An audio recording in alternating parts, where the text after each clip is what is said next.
Dear friends, welcome to this week's edition of the Inspired Parsha. This week we have the incredible privilege to read through Parshas Naso.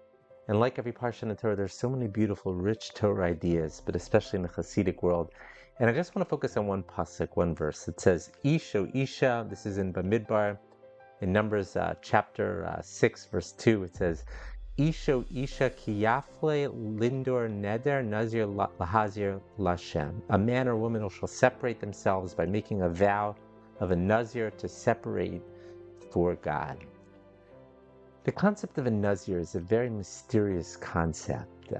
In the pasuk, the verse actually calls it a Yafli, which comes from the same word as Pella, a wonder. A person by nature doesn't want to take on more stringent, more difficult things.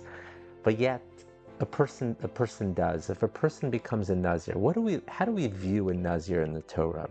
So there's a little bit of contradiction in the Torah itself. The Torah, in the one place, in some places, calls him a kadosh, calls him a holy person, but yet we know that a Nazir also brings a karban chatas, a sin offering. There's something sinful a little bit about taking on the vow of Nazirus.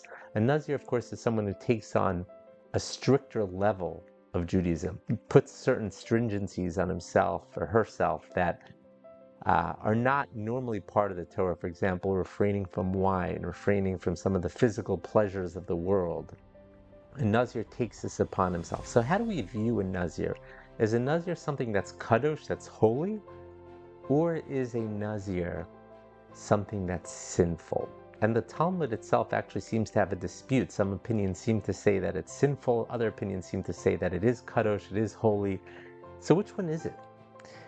So the great Rebbe, the Bnei Yissaschar, one of the great Hasidic Rebbes, Rav Tzvi Melech of Dinov, he was a nephew of the great tzaddik of Noam Elimelech of Lezhensk. The Bnei Yissaschar, who also, by the way, was the primary disciple of the Choser of Lublin, the great seer of Lublin, he says something beautiful. He says that actually both dynamics are true. It just depends on the circumstances. At times a Nazir is sinful, and at times a Nazir is holy. What does that mean?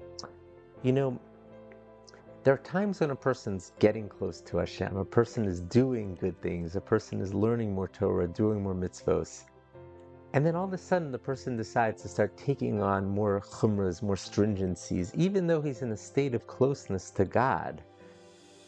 That in some ways is sinful.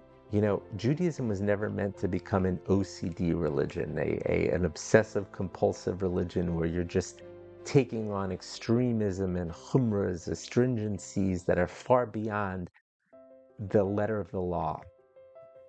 Judaism is meant to be something that's beautiful. Judaism is difficult enough as it is, and sometimes it's challenging enough to take on more stringencies when it's not necessary. That's OCD Judaism. That is a Judaism that's sinful. I've always believed, it's not just me, it's the Rambam. The Rambam always says about Judaism is that we're supposed to have a level-headed, balanced approach. Chumras, stringencies, when it's not needed, just to throw it on, just to make it even more, is just making your life more miserable in a way. I always think that religion and politics, extremism is never usually a good thing. It's usually an unhealthy thing. That's when the chumras, the stringencies, can be sinful, when you're just taking it on to self-impose even more strict difficulties on yourself, remove yourself from the world and become completely removed from the physical world. That's already an unhealthy thing. But there are times when a Nazir is a healthy thing. When is a Nazir a healthy thing? When a person starts to feel themselves slipping into sinfulness, into bad behaviors, into abhorrent behaviors, and they feel themselves getting more and more distant from God. That's the time when sometimes a person can step back and say, I need to put certain boundaries on myself in order to prevent myself from sinning even more. That's when the Nazir actually becomes a kadosh, a holy thing. So it's all about doing self-evaluation, doing critical thinking, being self-aware. Why am I doing this? Am I doing this just to add more stringencies, just to make myself OCD, to add more misery into my life and just make myself crazy with stringencies? Or am I doing this because I really need this in my life? I really need to put certain boundaries in order to prevent myself from sinning. Because then, in fact, being a Nazir is a holy thing. I want to bless everyone to be able to do some critical thinking in your life, and I'm including myself in it as well. Become self-aware.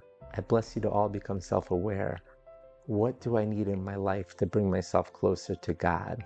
Do I need more of these stringencies, or do I not need more of these stringencies? And the answer, of course, is what the circumstances are. If you feel you need certain stringencies to prevent yourself from sliding down further, by all means take upon yourself certain stringencies. But if you don't need those stringencies and you are in a place where you're getting closer to God and you don't need those, then don't take those on. I bless everyone the wisdom to know the difference between these two, the difference between these two aspects of a Nazir. I want to wish everyone here a wonderful Shabbos Kodesh, and thank you so much for listening.